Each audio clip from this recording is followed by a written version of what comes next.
when we were in Russia, I want to talk about the world within us.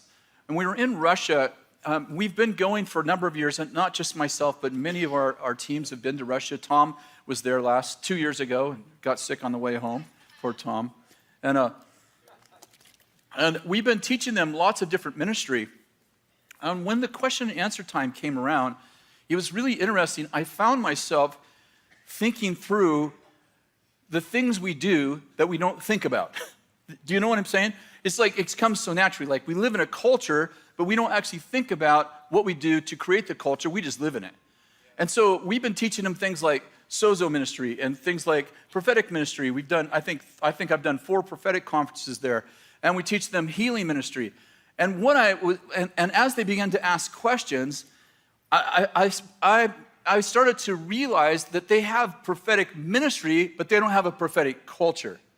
They have a healing ministry, but they don't have a healing culture. And as they're asking questions, it began to stimulate, for the next 5 days in the questions and answer sessions, and especially in personal conversations with, I'd be at lunch with like 7 or 8 of the pastors, and they would ask these questions like, you taught us this, and we've been doing that, but this is the problem we're having. And I began to realize, we taught them ministry, but we didn't teach them culture. And they would say things like, we have prophetic ministry now, and Daniel's been here, and this person, you were there, and da-da-da. And, we have this person get up in church and prophesy while I'm preaching, and I don't know what to do now. Now you kind of, you ruined our church. Now I've empowered all these people to prophesy, and now they're doing these weird things, and I don't know what to do. And I say, well, if to the level you empower people, you have to confront them. And they go, I confront them, they leave my church. And I'm like, oh no, you to the level you empower them, you must confront them, but you must confront them in honor. And this is what honor looks like in confrontation. It looks like you believe the best about people, and you believe that they're good people and that they had good motives, even though they did the wrong thing. They probably did it for the right reason. And so I'm talking, and one of them goes, well, I think there's the spirit of Jezebel in this woman. And I'm like, okay, well, if you name the person the name of an enemy, you're not going to deal with her as a daughter. You're going to cut her off because you already named her the name of an enemy. And I realized, how this happens. You step back after an hour session, you go, I just explained to them an ecosystem we live in that we don't talk about. I'm not saying we never talk about it. I'm saying we don't proactively take people okay, prophetic culture looks like this. Because we took our prophetic culture, wherever it started, and we plugged it into a culture we already have, and it already fit into a culture. But they're coming out of communism. Are you with me? And they're very smart people, and they're very diligent people, but you don't know what you don't know.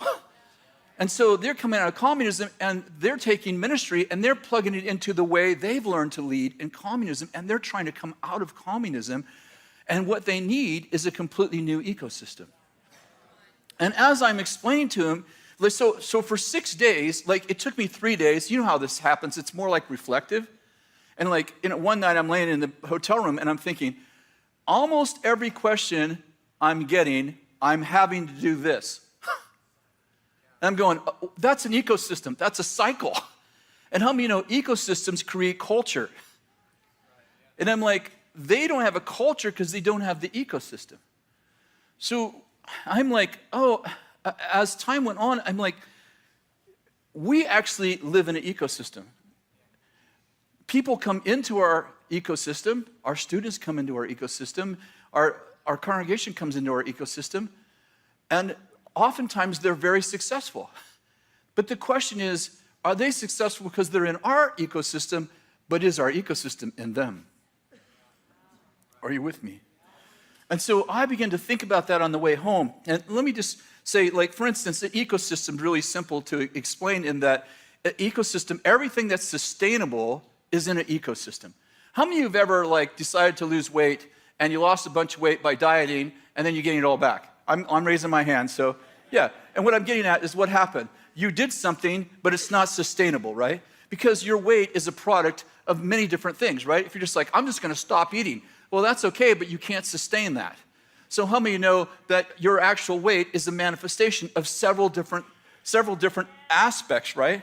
And I'm in lose weight mode now, but I decided I'm not going to diet because I've done that before. It lasts about 4 or 5 months, and then I'm back to it. I'm like, okay, I need a different life cycle. I need a different ecosystem. So I've been experimenting with things I can actually stay with, things I can actually sustain. Does that make sense? And I'm saying life is like that. It's like you can go do something, but the things that actually remain are the things that actually have an ecosystem. Right? And so I've been thinking a lot about that. So for instance, humans, they breathe in oxygen and we breathe out carbon monoxide. But how many know that plants and trees, they take in carbon monoxide and they, if you will, give out or breathe out oxygen. And so we live in this ecosystem, and people that understand, ecologists that understand ecosystems, they're always like, they get maybe under some of our skin because those of us that don't understand, they're like, don't cut down the rainforest. Because if you cut down the trees, pretty soon you won't be able to breathe. And then they're like, that beetle, needs to be in that. And it's just, we're like, no. We just want to build a house here. And they're like, well, pretty soon you won't be able to breathe in that house because it takes a certain amount of trees to have a certain amount of oxygen. And you get the idea. It's like we're interrupting the ecosystem. Are you with me? And so, so whatever we cultivate dominates. Here's a simple ecosystem on the ecosystem of unworthiness. I feel unworthy, and therefore I feel ashamed. And when I feel ashamed, I hide. And when I hide, I get disconnected. And when I get disconnected, I feel unworthy. And you get the idea. And I feel unworthy, therefore I feel ashamed, and so on and so forth. Why does unworthy get to stay in my life? How many there's a difference between I had a moment of unworthiness and I live unworthy. Why do I live unworthy? Because I actually have created a cycle that's actually, it's a life cycle, right? Romans gives us a really cool life cycle.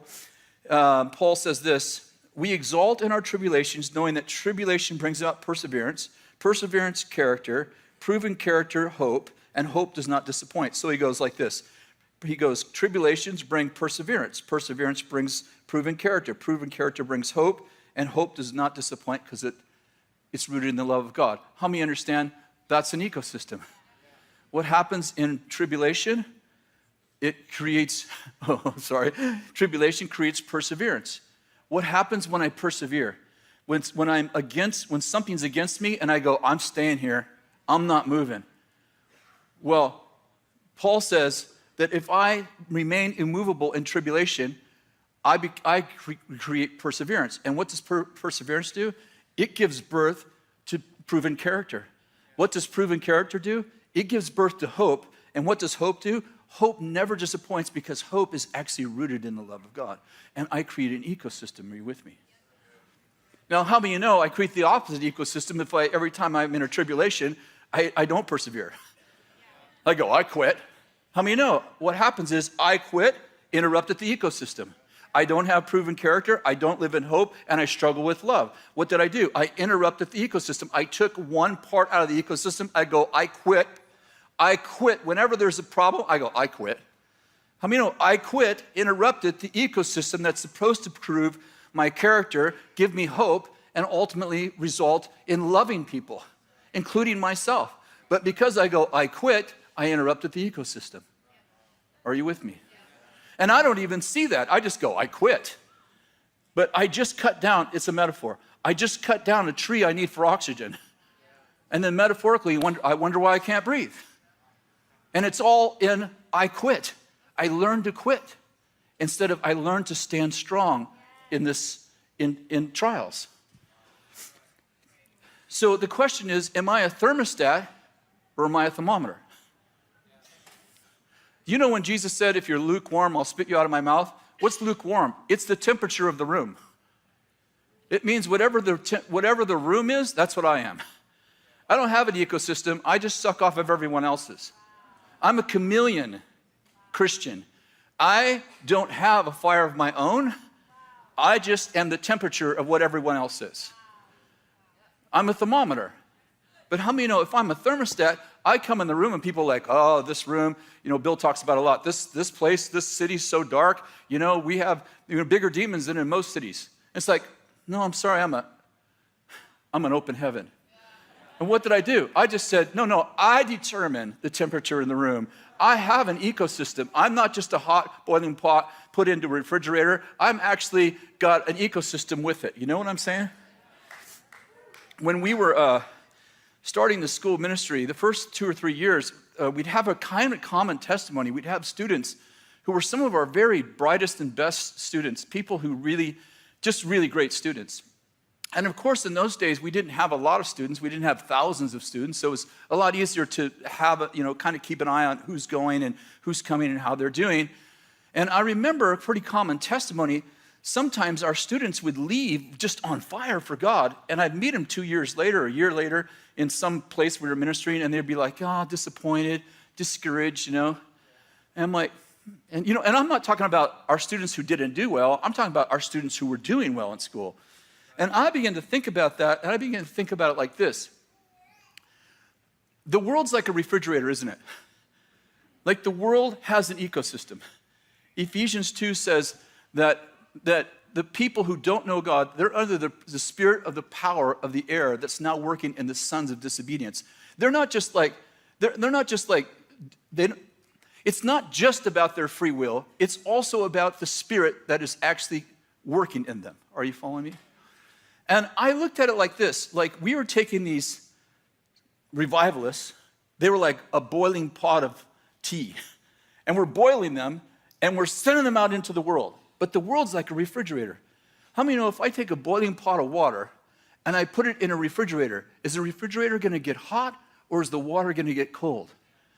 We all know what's gonna happen, right? The water's gonna get cold, why? Because the refrigerator's plugged in and it has an ecosystem, and the pot of water does not. Are you with me?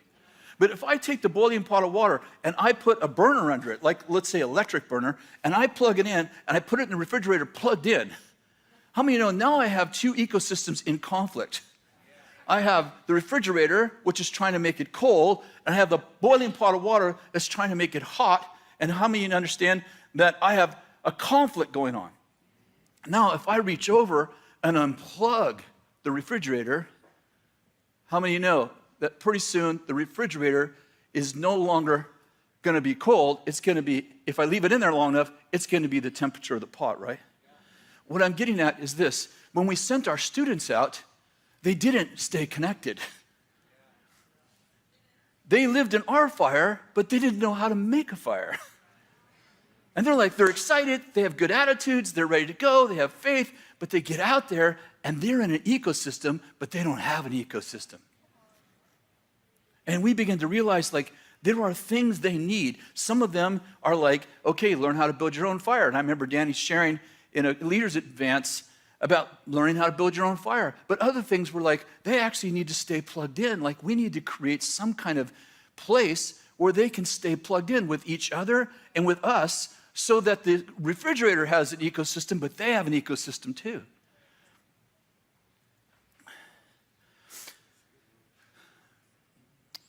Romans chapter 12. Yes, we're going to use the Bible. Some of you were concerned.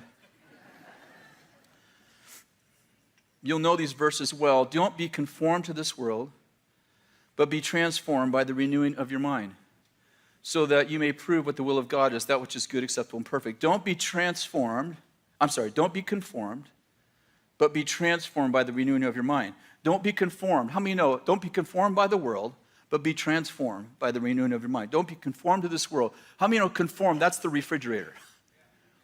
Don't be conformed to the world. Don't be the temperature of the refrigerator, but be transformed. And that word transformed is the same word in Matthew 17, where Jesus went up to the Mount of Transfiguration. How many know? Don't be conformed, but be transformed, be transfigured. And how? By renewing your mind. I shared this about 1.5 years ago. You can't change your life, but if you change your thoughts, God will change your life. You can't change your life. You're powerless to change your life. But how many know that if you change your thoughts, He's powerful to change your life? When Jesus went up on the Mount Transfiguration, He glowed. And in fact, it was said of Him that His clothes were so white, it was whiter than any launder could get them. How many understand that that was not a natural thing that happened to Him? And Romans says, if you change the way you're thinking, you can have a supernatural experience. So I'd like to propose that there is a way to alter your ecosystem. And let me just give you a few thoughts. If you want to change your life, you got to change your attitude. That's me, you, we.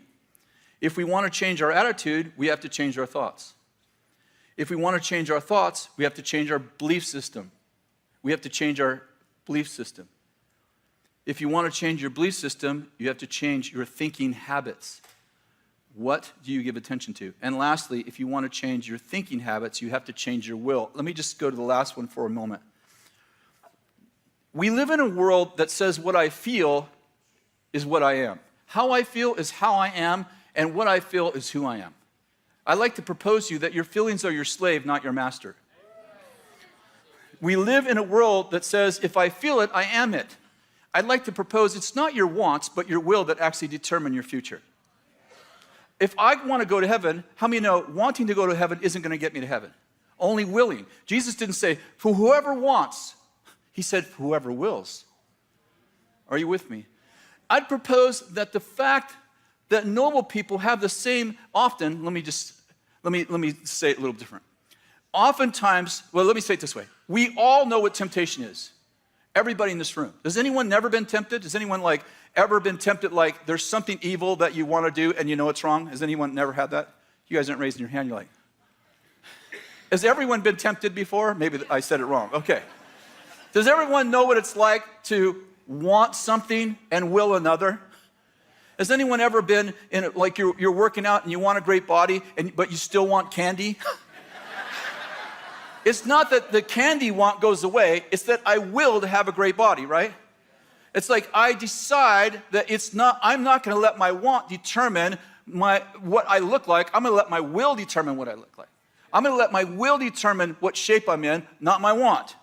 And what I'm getting at is this, is that some people, I think they believe well, noble, righteous people, they just don't have the temptations I have. No. The Bible says there's no temptations that are common to everyone.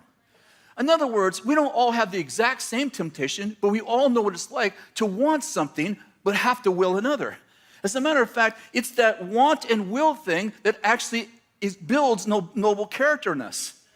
If I was in a bubble and I never left my room for some reason, let's say a medical reason, and I never was tempted with anything, I didn't have the internet, I didn't have TV, it's like you wouldn't know if I was noble or not because it was never tested. It's in tribulation that creates proven character. It's not in isolation that creates proven character. It's the fact that I want it, but I will another thing that makes me noble. Are you following me? It's like, well, I have same-sexual attraction, so therefore I'm a homosexual. No, I'm sorry. You are not your wants. You're your will. I'm not the temptations I resist, and I'm not mad. I'm simply saying we live in a world that says if I want it, I am it. No, it's what I will that I am. I become what I will. Are you with me? And by the way, you know what the worst temptation is? Anybody know? It's the one you have. Everybody thinks, well, you've never had this temptation before. I know, the one I have is the hardest. You know why? Because I have it. Isn't it true, though? I mean, you talk to someone else who's struggling with the temptation, you go, I never struggled with that. And they're like, oh, this is the worst thing. It's worse because you're dealing with it. When I talk about my temptations, I talk with the same passion. I know what it's like to want to, For me, I won't even tell you what I'm tempted with. Nothing at this point because I am a mature Christian. I am no longer affected by the algorithms of other people. I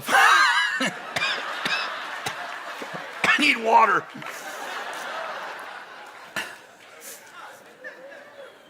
In Mark chapter 4, verse 24, why don't you turn there?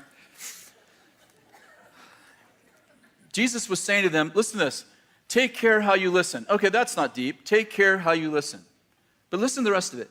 By your standard of measure, it will be measured to you, and more will be given to you besides. okay, obviously none of that verse is odd until you put it together in one context. Take care how you listen. Simple. By your measure, it will be measured to you. That's simple too. And more will be given to you besides. But what does that have to do with listening? Be careful what you listen to.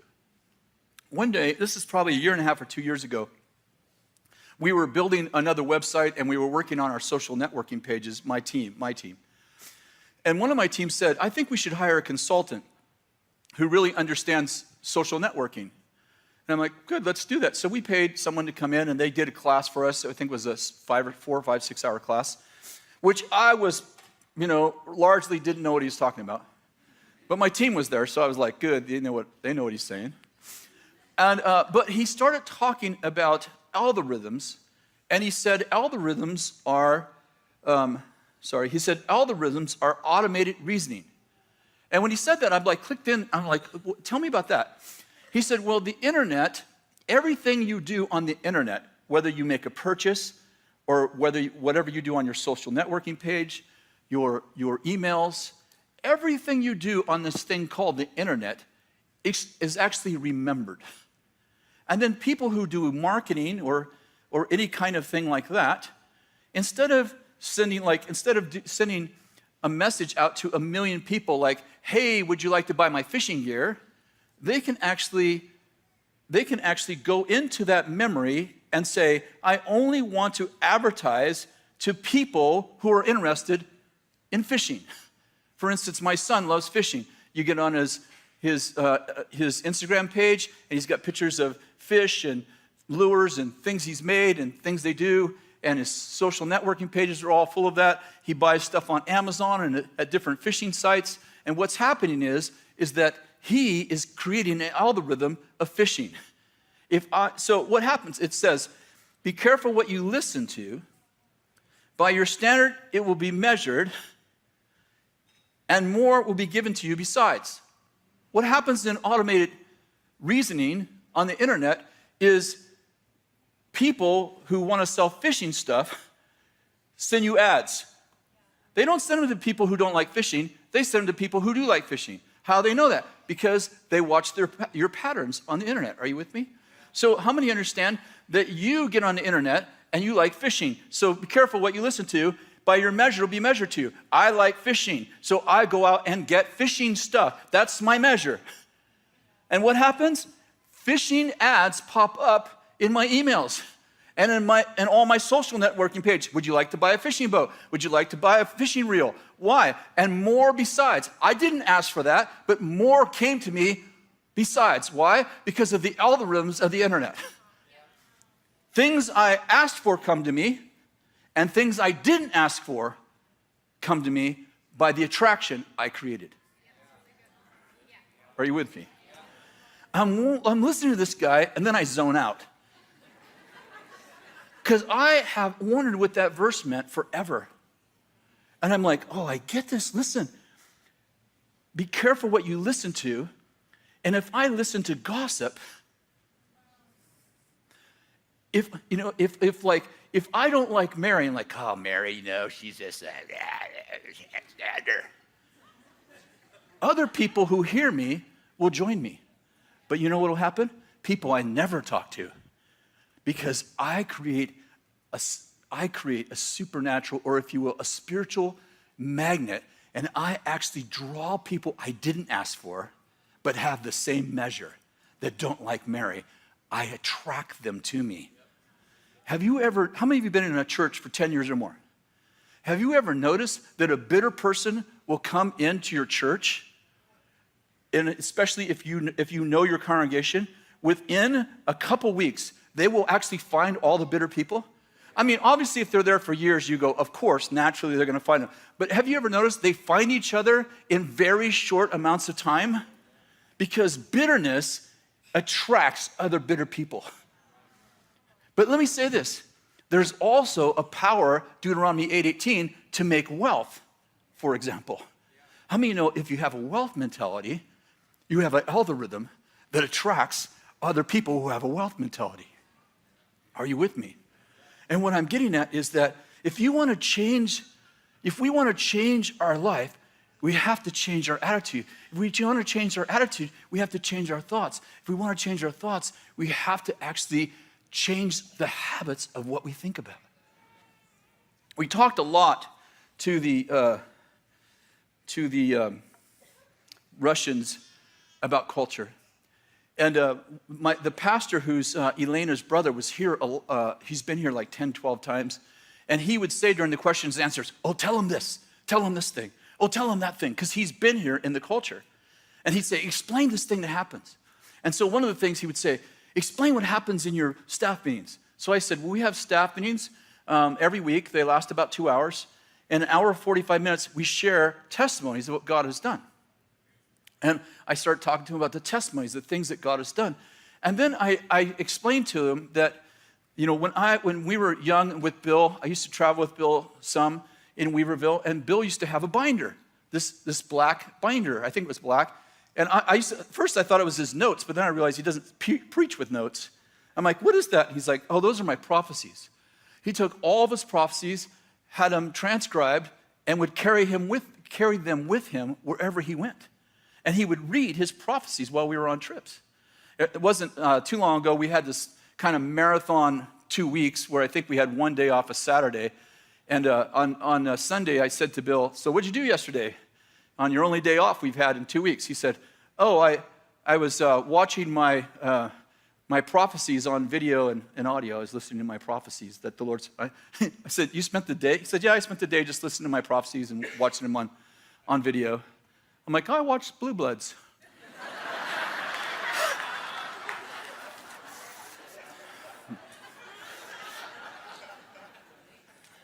And while I'm with the Russians, I'm sharing them. I said, our pastor struggled with depression when he was young. So what he did to come out of depression is he started keeping track of the testimonies, what God did, and started keeping track of his prophecies, what God promised. And when he sandwiched today in between what God did and what God said he'd do, today wasn't so hard. And I began to talk to them about this is how you create a culture. Like if you have testimonies, God's past works in your life, and you have God's prophecies, God's future works in your life, and then you look at when you look at the challenge that you have in your life right now, by the testimonies and by the prophecies, you know what to do because you can line it up with what God did and line it up with what God said, and you know where you're going to be. And so, how many know it's the same with us? Like if my son is, he's a teenager, he's going through some tough stuff. And, he was in Tom's youth group a month ago, and Tom said, oh, he got really touched. I just want to tell you, your son was on the floor. He was weeping. God was touching him. Oh, you got a testimony, right? You write it down. God touched my son last month. He was on the floor. God was speaking to him. And then some prophetic guy, came in, or girl, and called him out and said, you're going to be a man of God. You're going to pastor people. And, and that was 3 years before. You're like, I have a prophecy. And now I have a testimony. So when Johnny he's rude to his teacher, or he says a cuss word to his dad, and you're like, oh my God, what's going to happen to my son? How many it's not what happens to me, but the stories I make up about what I think's going to happen that scare me. But now I got my testimony, I got my prophecy, and I go, Johnny, get out of bed. You're going to school. I'm not freaking out because I know that all things work together for good in the end, and I know this ain't the end. Because I've heard the end, and I've heard the middle, and I'm in the middle, and I've heard... I'm cultivating a culture of testimony and prophecy, and therefore, when I'm in the moment, I don't have anxiety because I know where I've been, and I know where I'm going. I love this. Listen to what David wrote. Psalms 119, verse 24. Your testimonies are my delight. Listen to this. They are my counselors. How are testimonies counselors? Think about David wrote this. Think about David he comes to the battle line and Goliath stands up just in time. Of course, it's all just, strategically planned by God. And the giant stands up and he starts taunting the armies of God. David says, your testimonies are my counselors. The giant stands up and his testimonies go, you killed the lion, you killed the bear. Likely you can take him. My testimonies are counseling me. I would take that guy on. Your testimony is you've killed the lion. The Lord has killed the lion with you. The Lord was on you, and you killed the bear. When that man stands up, my testimonies are telling me what to do. Why? Because I cultivated them. Are you with me? Psalms 119, verse 99. That sounds like a phone number. I have more insight than all my teachers, for your testimonies are my meditation. Your testimonies are my meditation, so I'm smarter than everyone around me. Why? I'm not actually physically more intelligent, but I act wiser because of who is counseling me. My fears aren't counseling me. My testimonies are counseling me. Did you ever notice that Noah did not build a boat? He built an ark. Did you know there's another Hebrew word for boat? Maybe we all thought, well, it's probably just Hebrew for boat, but it's not. There's another word for boat. Did you know that when Moses was sent down the Nile River in a basket, it's the word ark?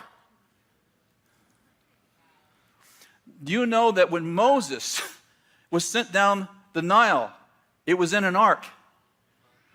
And do you know that when God commanded Moses to build a tabernacle of Moses, that he was to build an ark and put it in the middle where God was going to always be? And you know what the ark was called?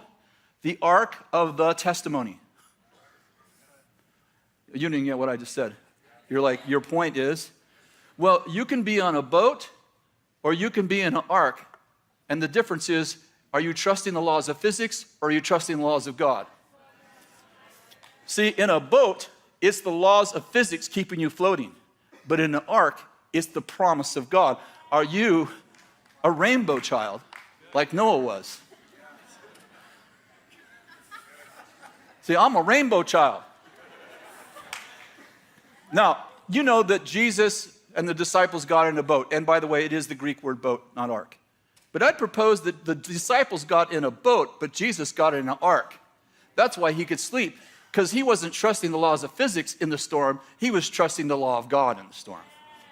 God had already said, we're going to the other side. How many understand he had a prophecy? He'd been in other storms before. He'd walked on the water in other storms, so he had a testimony. And how many know that in this situation, he's in an ark because he is trusting not the laws of nature, but the law of God. That's just a good word right there. It was Noah's ark, not Noah's boat. Because Noah was trusting God for his subsistence. Okay, I'm almost done. 8 minutes.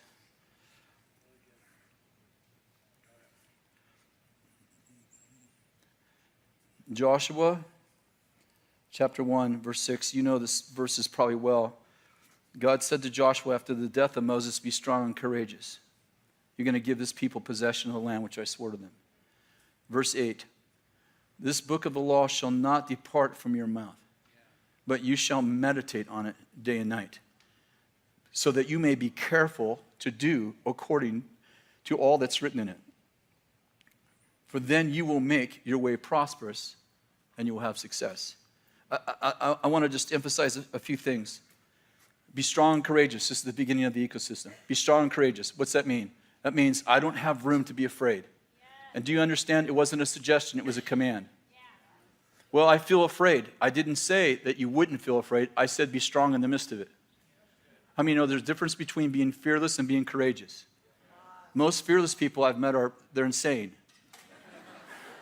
I've met a few fearless people. You probably have too. I met one who had schizophrenia. I mean, very sick man. I don't say that in demeaning him anyway. He wasn't afraid of anything, and that was the problem. I'm saying, but courage is fear that said its prayers. Be strong and courageous. The first part. What's the next part? The next part is very good. You should read it. This book of the law shall not depart from your mouth. Talk about God's word to you. Meditate on it day and night. Be careful to do it, and you will make, get this, and you will make your way prosperous.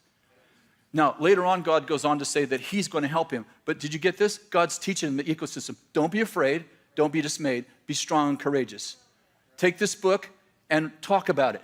And again, it's not just talking about the Bible, this word, the word God gave you. Take the prophecies that were previously spoken over you, as Paul said to Timothy, and with them fight the good fight. What do? I talk about what God said. Then what do? I meditate on what God said. Then what do? I'm careful to do everything God said. Then what's going to happen? I'm going to be prosperous. And then what's going to happen? I'm going to be successful.